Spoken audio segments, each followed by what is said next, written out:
Hello again and welcome back. I'm BoomBoom517 and this is going to be a review of perhaps my favourite tier 4 light tank.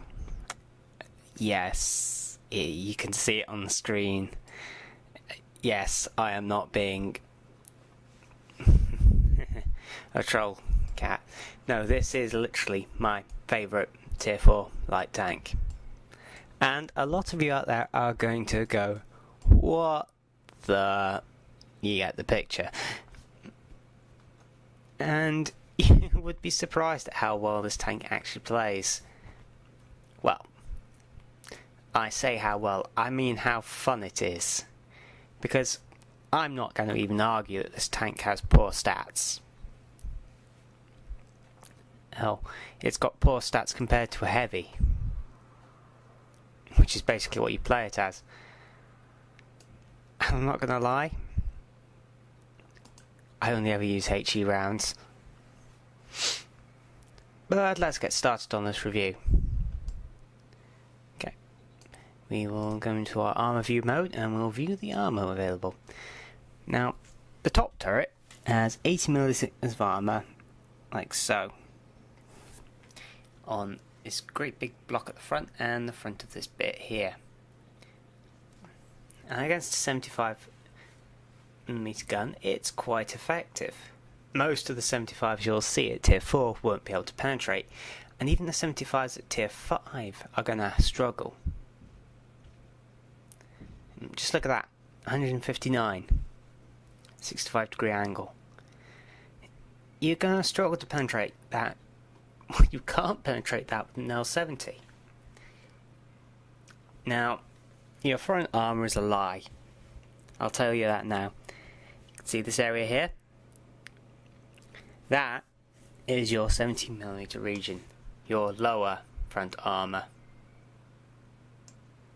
And from head on, it pretty much is just 70mm until you get to the lower part, which, thanks to its curve, has quite good angling. Now you can just about see 65mm zones from the side. However, the majority of the armour you'll see up the front is 60mm. However, that armour is fairly well sloped, as you can see. You'll ricochet on the sides of the turret, pretty much.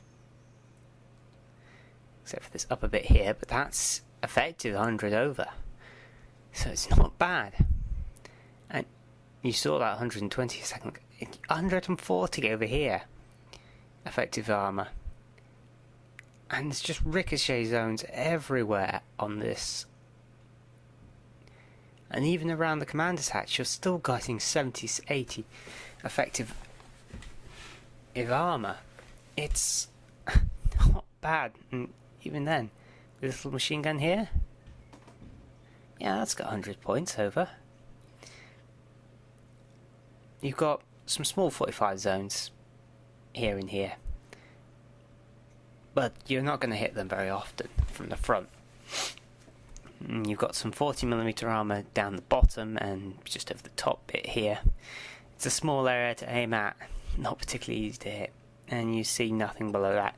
Spaced armour wise, you actually see some 80mm spaced armour on top of that 80mm frontal armour. Over 160mm worth of effective armour. Got some serious armour. You have to have at least 160mm gun to even partially over. It's just ridiculous armour. And even then, the majority of your mantle is still 60mm. The gun's got just 20mm spaced armour effective. It's not particularly good, but it helps. And the tracks have 10mm of armour. Now, from the side and the top, it's a bit of a different story. You've still got a bit of that 80mm front turret armour. You can't see 70mm at all. Your 65 makes up your major band up here. Your 45 at the top of your hull. Can just make out these 40 bits. 30mm here at the top of your turret, and you got this 20mm back. You do, however, have some spaced armour. You've got 30mm here, 20mm there, 10mm at the bottom, well, 15mm rather, and you can get some rather ridiculous armour values out of this spaced armour. Look there, over 400mm. This is a bit more reasonable. You're more likely to be hitting the hull from there. Now the rear, as you can see, this has got the same armour into there, which is the 40mm. You've got 45 at your upper, you've got 20 there, and 65 there. Just looking directly on top of the turret, 30mm, 40mm. So that's the turret armour. Now I'm going to have my turret this way because I have a surprise for people. The turret hatch is in the 60mm zone and not a weak point? Yeah, that'll surprise some people. Now if I just change the gun down a sec and change to the base turret and show that in its armour, well, the majority of this turret, as you could tell, is 60mm. Got a top spot which is 30, and these two side fission ports are only 40mm. The main turret armour is 70, and you have, well, you've got a lot of spaced armour in the way.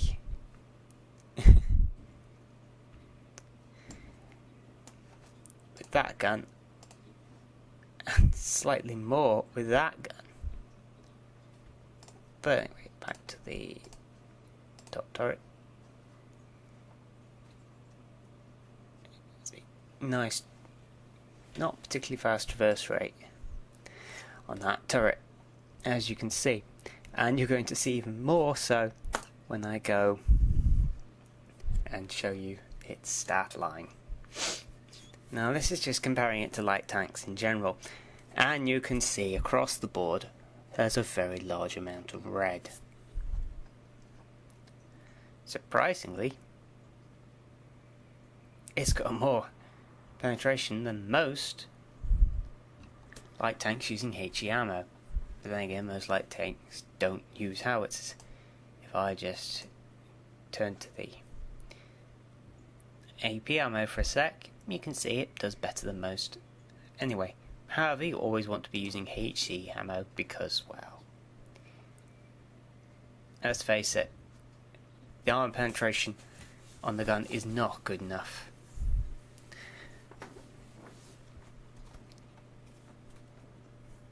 Damage wise, it's very good. DPM is bad, but it's a howitzer. You have a slow reload. Good module damage being a howitzer. Horrific in terms of everything else, pretty much. Radius is good. Caliber is very good for a light tank at this tier. It's got a long range on its shells, surprisingly. Velocity is low, but it's a howitzer. Then we go to mobility. Oh boy. Poor across the board. The only thing it's good at is the accuracy when the turret's moving at full speed, but then when the turret's slow. And its accuracy on moving the vehicle in a vehicle traverse, but then again the vehicle is slow to traverse as well. The elevation support, however, players seem to be pretty good at hitting stuff with this tank. It's quite amusing. Now, mobility, yeah, it's got a good reverse speed for a light tank, and its brake force is good, but no, it's just bad. Bad.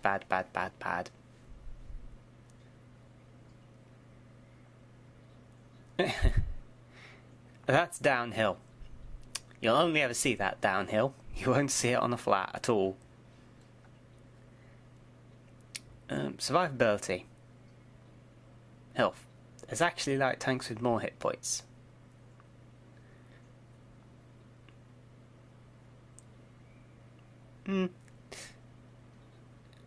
And yeah.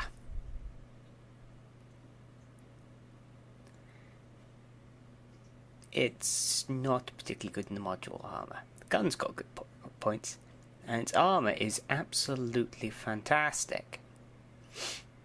Don't get me wrong, this is the selling point of this tank. Its armour.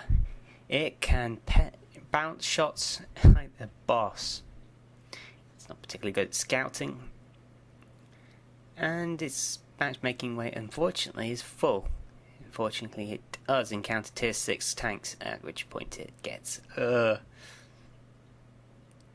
hammered, to say the least. It's not a particularly good economy tank.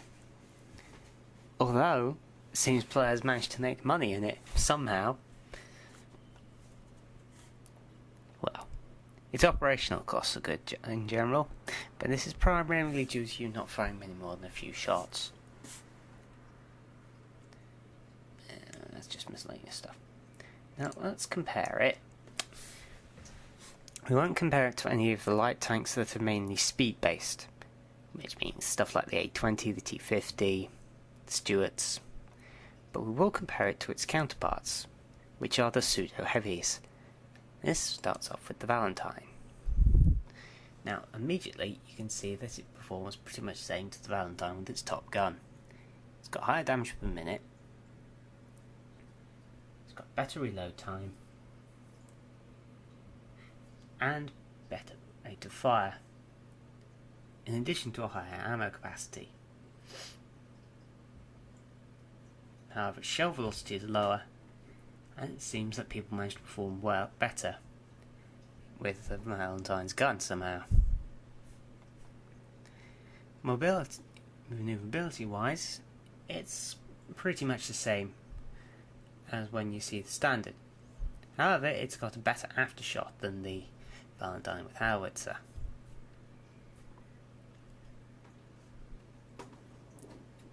It's also got the aim time than the Valentine, which is nice, very nice in fact. Now it's got a higher power. However, it's got a lower specific power. It doesn't traverse as well as the Valentine, and it's got poorer terrain resistance. However, it is faster than the Valentine by a full 26 kilometers per hour, but you only ever see that downhill. And, well, its reverse speed's better than the Valentine. It's also better at braking.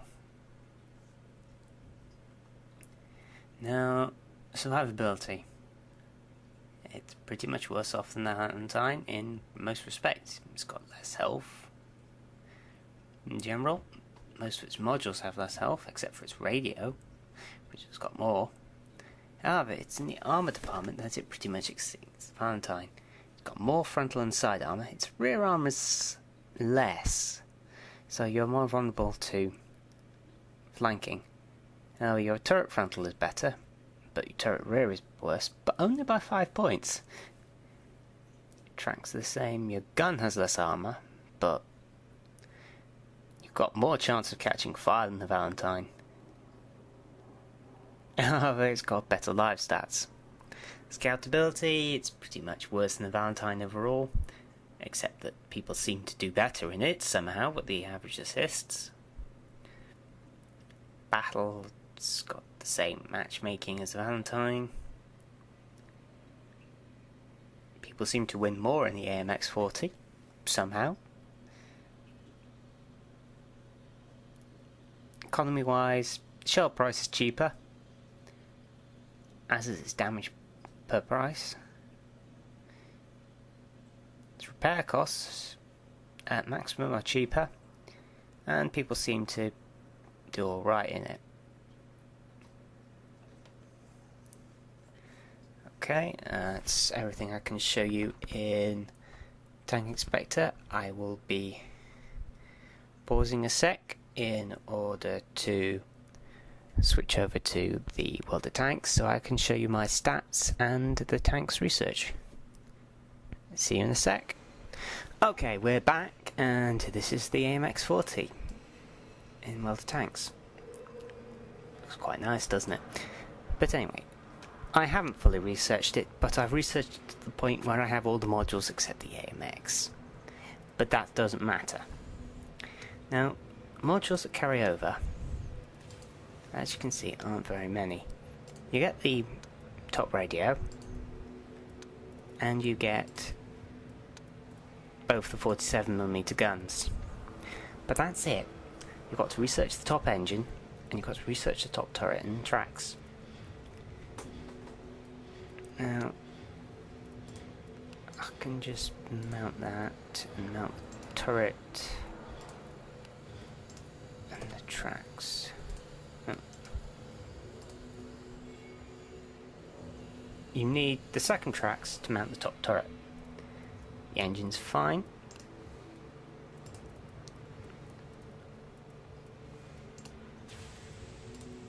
And most importantly, you need the second turret to mount the top gun.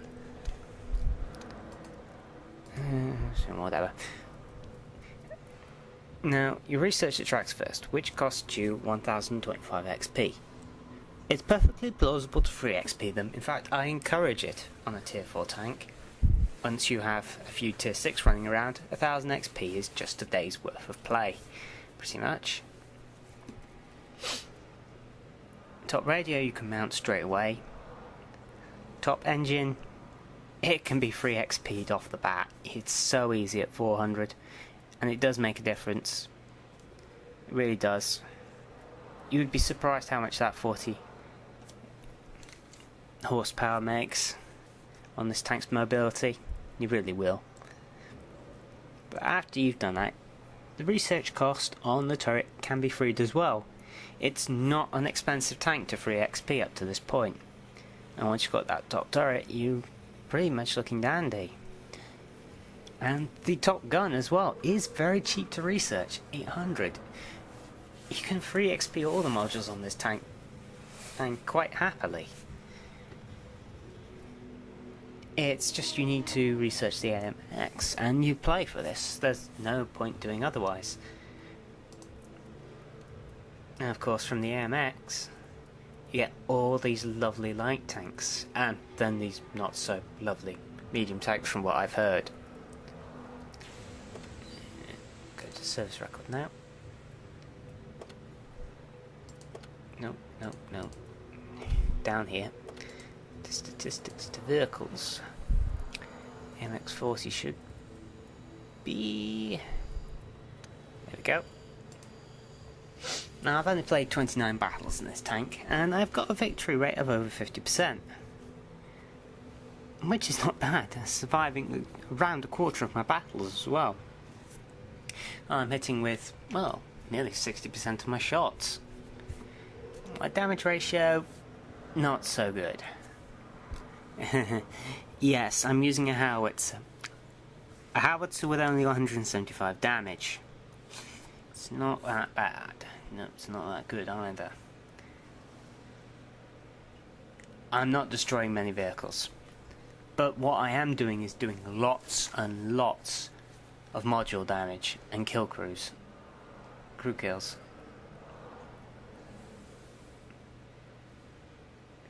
And I've got an armor efficiency rate of 1, which I think is probably my highest.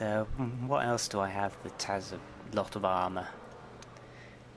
KV1. You can see it's better than my KV1. What else has armor? My headset has armor. No, it doesn't. Valentine. It's better than my Valentine. I know I drove something else with a silly amount of armor. Oh, AMX38. Okay, so I'm not getting an armor efficiency. Obviously enough of my battles in it. Something. I know I had... Oh, T18. No, probably too old. Matilda. Okay, I used my Matilda quite a bit more effectively for its armor and played a lot less battles in it. But, still. I've got quite a nice rate in my AMX.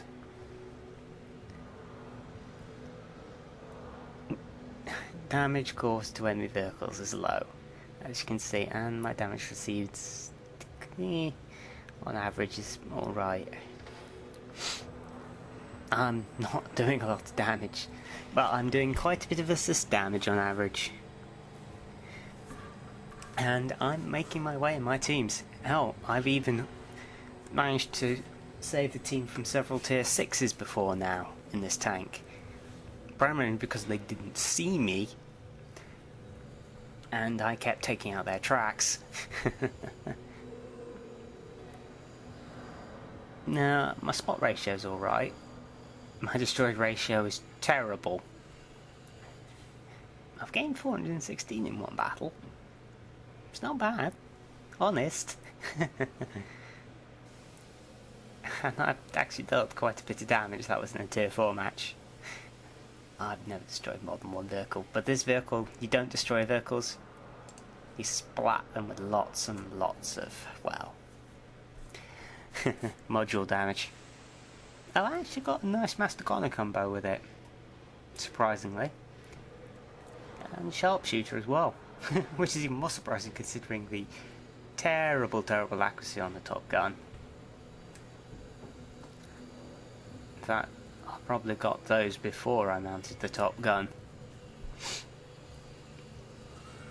Got cool heads in it, which is unsurprising, and I have a second mastery in it. So let's go to the garage, and we will look at the stats of this Top Gun more. Now, 0.46 dispersion is horrible. If we just go to the DW2 and there we go. To a true howitzer, it's better, but not that much better. It is still pretty terrible compared to German guns of the 75mm long variety. Well, I think it's worse than the equivalent American 75s at tier 4.